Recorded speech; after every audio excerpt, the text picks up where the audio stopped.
I'm Tracy Baxter with this edition of Record News Watch. Emotions continue to run high over the proposed Islamic center that would be built near Ground Zero. The imam who is behind the project says it's being used for political purposes. Imam Faisal Abdul Rauf says many conservative candidates have made the $100 million mosque and Islamic cultural center a prime issue in their political campaigns.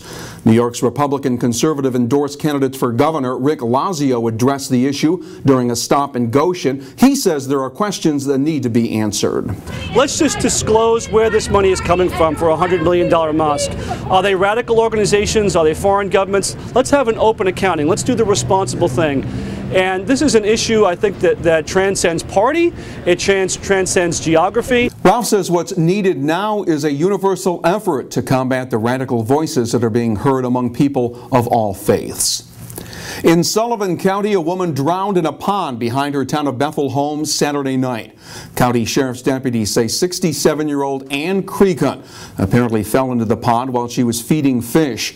Creekun suffered from multiple sclerosis. Her husband discovered her in the water after he arrived at their home off Route 55. Creekun was pronounced dead after being rushed to Catskill Regional Medical Center. Deputies say there was no indication of foul play. In place, but it expires December 31st. Congressman John Hall and Senator Kirsten Gillibrand were at the National Purple Heart Hall of Honor today in Vails Gate to promote a bill that would provide permanent tax credits for businesses that hire recent veterans.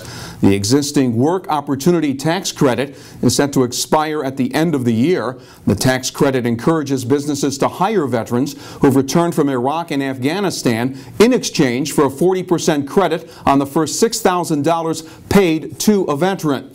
Record reporter Michael Randall will have more on this story here on Record Online and in tomorrow's Times-Herald Record.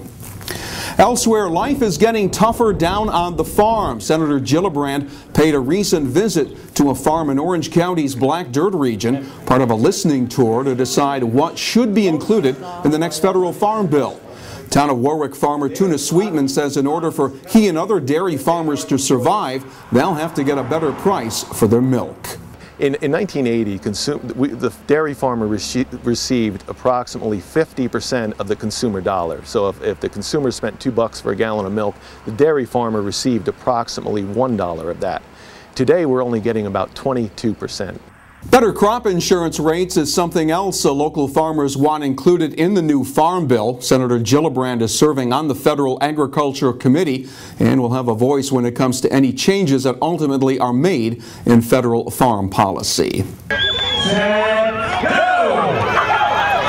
A different kind of four-legged critter took a center stage at historic track in Goshen on Sunday. The track playing host to the first ever Dog Derby Day, sponsored by Windy Hollow Fox Club.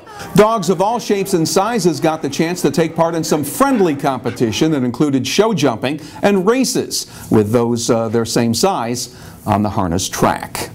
Our hot summer continues to hang on. Tomorrow will be sunny and hot with highs in the low 90s. More sunshine on Wednesday and temperatures will once again climb back into the 90-degree range.